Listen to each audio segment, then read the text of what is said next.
আসসালামু আলাইকুম রহমতুল্লাহি ওয়া বারাকাতুহু। আমরা গতকালকে কোন হরফ পড়ছিলাম? তা।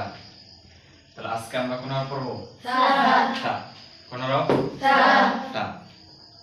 সা পড়ার আগে আমরা সায়ের মাখরাজ জানবো। কি জানবো? সায়ের মাখরাজ।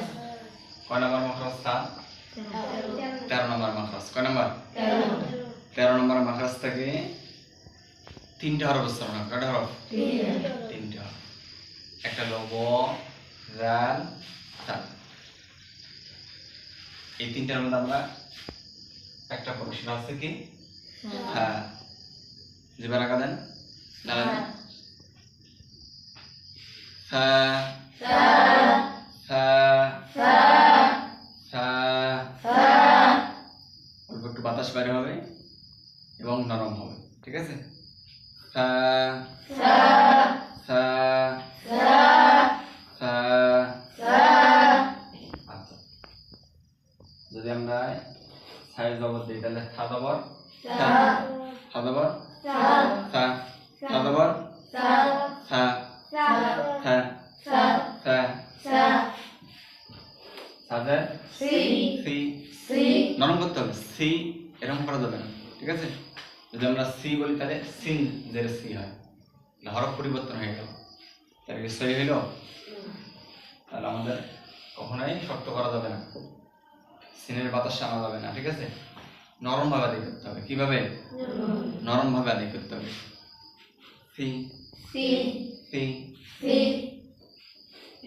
তাপেশ সু সু সু সু। আমার মুখের দিকে ভালো করে খেয়াল করতে হবে। ঠিক আছে? আমি যেভাবে বলি এভাবে প্র্যাকটিস করতে হবে। ঠিক আছে? তাহলেই এক একটা হরফ সুন্দরভাবে সহি করা সম্ভব।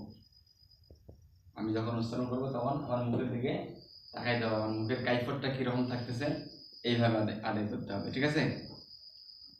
সু সু সু সু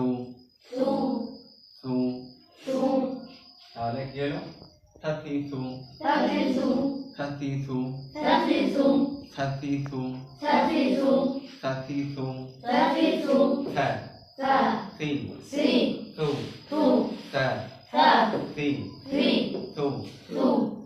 সু সাতিসু। তাহলে এইভাবে আমরা কি করবো?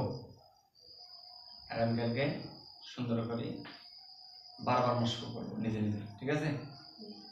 তাহলে আমাদের ইনশাআল্লাহ আস্তে আস্তে হয়ে যাবে। ঠিক আছে? একবারে কিন্তু হবে না। হয়তো ধরলাম 2-4 মিনিট সময় দিলাম, হবে না। এই জন্য কি করতে হবে? বেশি বেশি মস্ক করতে হবে এবং সময় দিতে হবে। আর সম্মানিত আমাদের দর্শক বিন্দুরা, আপনারা অবশ্যই এই হরফগুলি, আমাদের ভিডিও যদিও বা 2-3 মিনিট, 2-3 মিনিটে কিন্তু হবে না।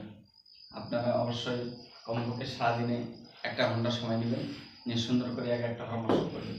এই 29টা হরফ যদি সহি থাকে তাহলে তার পুরো কোরআন শরীফ মোটামুটি একটা সহির দিকে চলে আসবে। ঠিক আছে? এই জন্য আপনারা অবশ্যই সঠিকভাবে উচ্চারণ করার চেষ্টা করবেন এবং সময় দেওয়ার চেষ্টা করবেন ইনশাআল্লাহ। আজকে